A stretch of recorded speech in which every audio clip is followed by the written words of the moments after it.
Apesar da cachaça ser a bebida nacional, apenas 2% da produção são exportados, principalmente vindos da grande indústria. E o pequeno produtor tem dificuldade de entrar neste mercado. Eu sou Luciane Miranda e este é o São Paulo Direct, da Ducascope TV. E eu converso agora com o jornalista João Almeida, fundador do blog Brasil no Copo. Por que essa dificuldade para o pequeno produtor de cachaça? Olha, Luciane, principalmente por causa do fator custo. Hoje, para você produzir uma cachaça artesanal, você tem custos mais elevados do que para você produzir uma cachaça industrializada.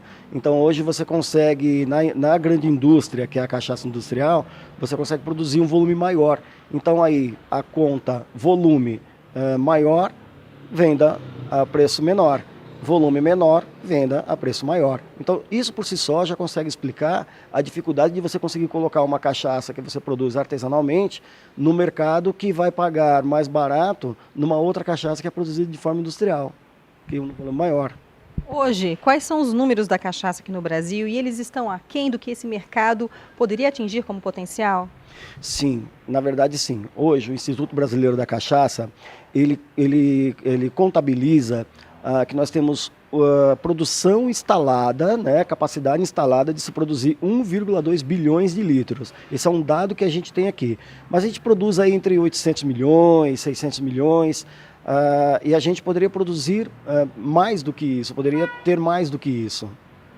Agora, qual é a principal dificuldade para o pequeno produtor? Carga tributária também é um grande empecilho aqui no Brasil? Olha, a gente tem um dado que é um dado de Ministério de Fazenda. 84% do que compõe o preço da cachaça é imposto, ou são impostos, é a carga tributária. Então, por aí você já vê.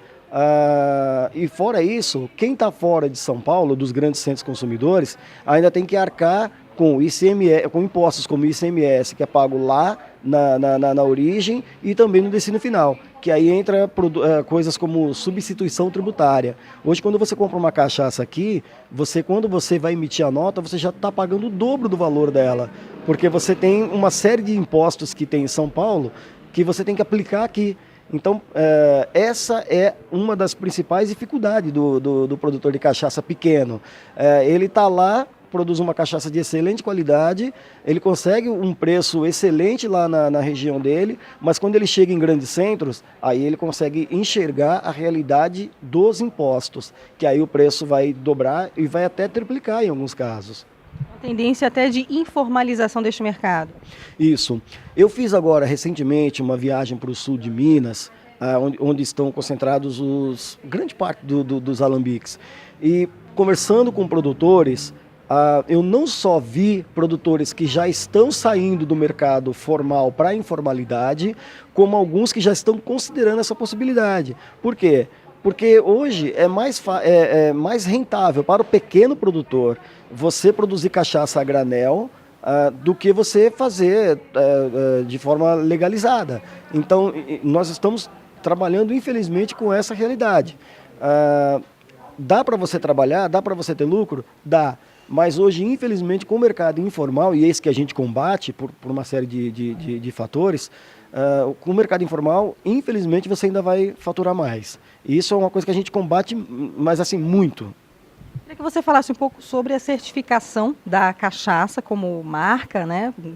O timbre, né? Cachaça, que não é qualquer um que pode colocar, né? Depende da produção, tem toda uma legislação, né?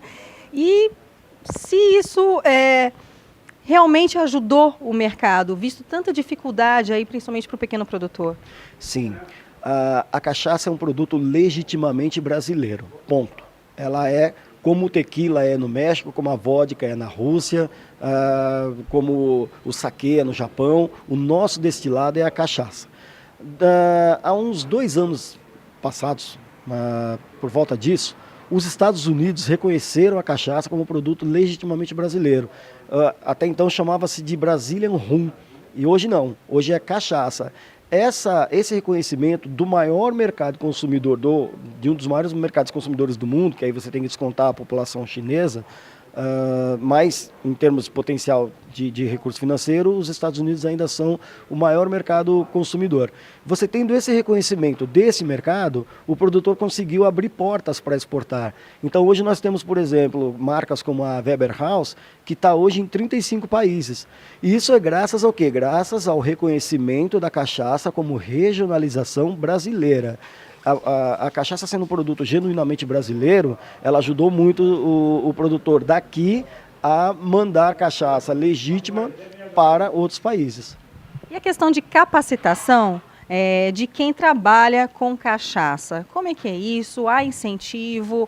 Há um esforço de governo ou mesmo da indústria para capacitar os profissionais, garçons, enfim, bares, postos de vendas? Porque é uma grande crítica que é a falta de informação de quem atende o consumidor, né?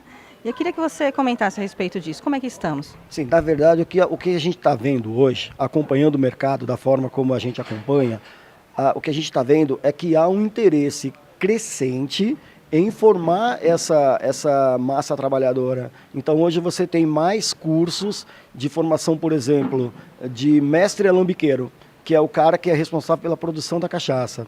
Antigamente, esse cara era um cara intuitivo. Hoje não. Hoje ele é um cara formado, hoje é um cara que tem diploma, hoje ele é um profissional que entende de fermentação, ele é um profissional que entende de análise química, então ele é um profissional completo, formado na base. E hoje a gente tem grandes instituições como a ESAL, que é a Escola Superior de Agricultura Luiz de Queiroz, que é aqui no interior de São Paulo, que trabalha nessa frente de formação desse profissional. E não vou dizer que a gente tem incentivos, porque esses cursos ainda são caros, mas para lá, se você quer ser um profissional, você vai investir na sua formação.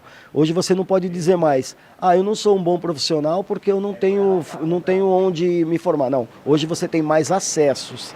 Então, essa distância diminuiu. Isso é um fator bem positivo. E como é que está a cachaça na mídia brasileira? Então, aí que está. A cachaça na mídia brasileira, ela ainda está, na minha visão, e eu trabalho com isso diariamente, ela ainda está relegada ao espaço da rede social. A não ser a cachaça que tem dinheiro para investir em propaganda, você tem aí só a ferramenta de rede social mesmo para dissimular a tua marca. E aí, eu quero entrar também no assunto de propaganda e televisão. A legislação hoje ela já proíbe que das 10 da noite, que até as 10 da noite, você não pode fazer propaganda de bebida alcoólica com acima de 13%, né, de volume alcoólico. Agora está vindo uma lei aí, que vai entrar em vigor daqui a 6 meses, que ela proíbe álcool a partir de meio grau, a partir de 0,5% de volume alcoólico. 0,5 graus, você já não pode fazer mais propaganda das 9 às 11, a não ser que a classificação daquele programa seja para maior de 18 anos. Ou seja, a cachaça, como outros destilados, ainda está para enfrentar um problema ainda maior de exposição midiática, pelo menos em relação à TV aberta. Então, ou seja, vai sobrar para a cachaça as redes sociais. E aí é onde o produtor tem que acordar para esse movimento que só cresce. E essa legislação que está por vir aí, limitando ainda mais a cachaça na mídia, em propaganda, em horário nobre, e o conteúdo oferecido em horário nobre, seja em novelas, séries, o conteúdo adulto. Você não vê uma contradição aí? Pois é uma coisa que teria que ser analisado por todos os setores, mas eu percebo que a cachaça, por ser um produto que ainda é tido por muitos legisladores como um produto nocivo à saúde, parece que ele puxa um pouco mais. Então, o que é nocivo à saúde e à família? É a cachaça ou a forma como as informações são divulgadas hoje em novelas, em filmes? Então, há que se fazer um paralelo entre isso, né? Então, eu acho que hoje eu também enxergo como uma hipocrisia. Então, eu posso colocar qualquer coisa em nível de informação para a televisão, mas eu não posso colocar um produto que é visto como nocivo. Então, o que é nocivo? Só o que se consome em termos de alimento ou o que se consome também em termos de informação? João Almeida, muito obrigada pela sua participação aqui na Ducascope TV. Obrigado a você, Lu. Seja sempre bem-vinda. Visite o nosso site. Se eu puder dizer aqui, eu vou dizer. www.brasilnocopo.com.br e o nosso blog, que é o brasilnocopo.blogspot.com. Muito obrigada e até a próxima. Luciene Miranda para o São Paulo Direct, da Ducascope TV.